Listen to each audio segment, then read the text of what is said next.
Under the Philippine Constitution, there are key prohibitions on the ownership and disposition of lands. Outside the Constitution, the system that governs real estate transactions consists of scattered laws and regulations. In addition, at the local level, specific ordinances also regulate the ownership and disposition of real estate.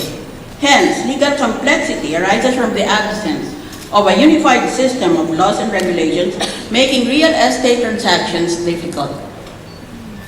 Let me outline the typical real estate transaction structure.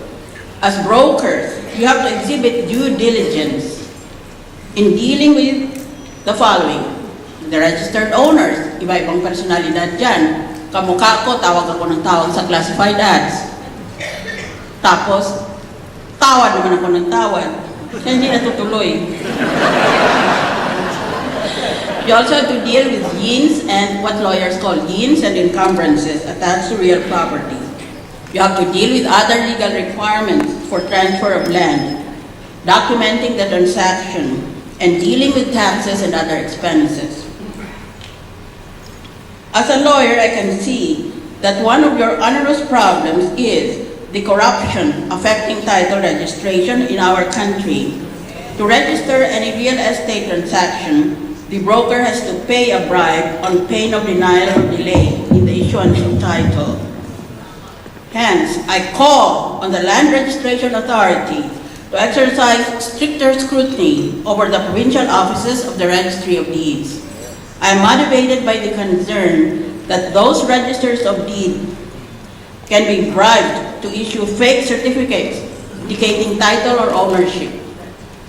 Pero ngayon meron tayong isang opisyal sa gobyerno. Ang problema niya, hindi niya makuha ang patunay na siyang may-ari, kung hindi patunay na hindi siya may-ari.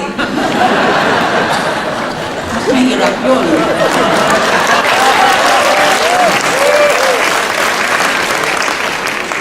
Further, registers of deeds should be required to adopt higher standards of scrutiny to avoid issuance of titles by the submission of fake documents by bogus claimants.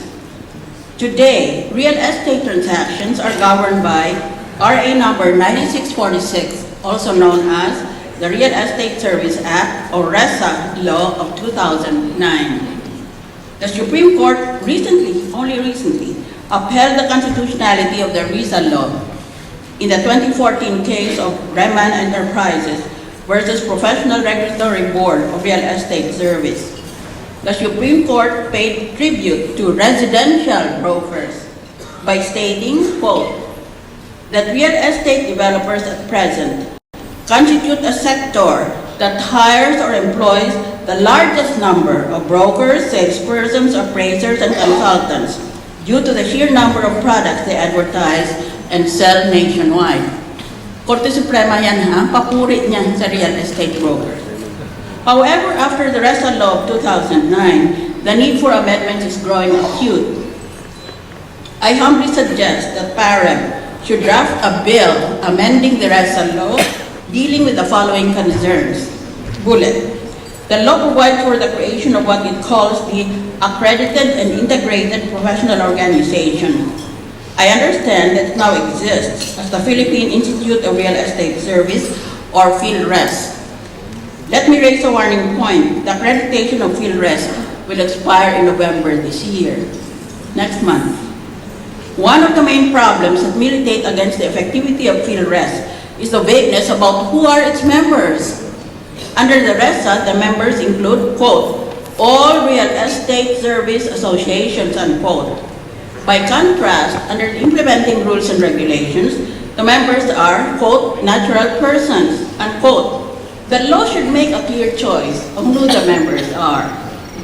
Next bullet. Under the law, a broker is limited to a maximum of 20 salespersons, despite the fact that the number of brokers is continually increasing.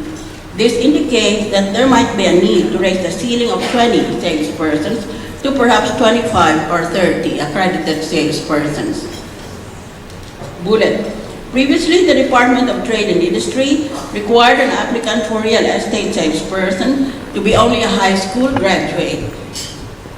Today, that requirement has been raised to, quote, at least 2 years of college, unquote. Salesperson yan, ha? We're not talking about licensed broker. Why do we require mere salespersons to finish at least 2 years of college? The Constitution does not require any years of college at all from candidates for national office, including the President, Vice President, and Senators.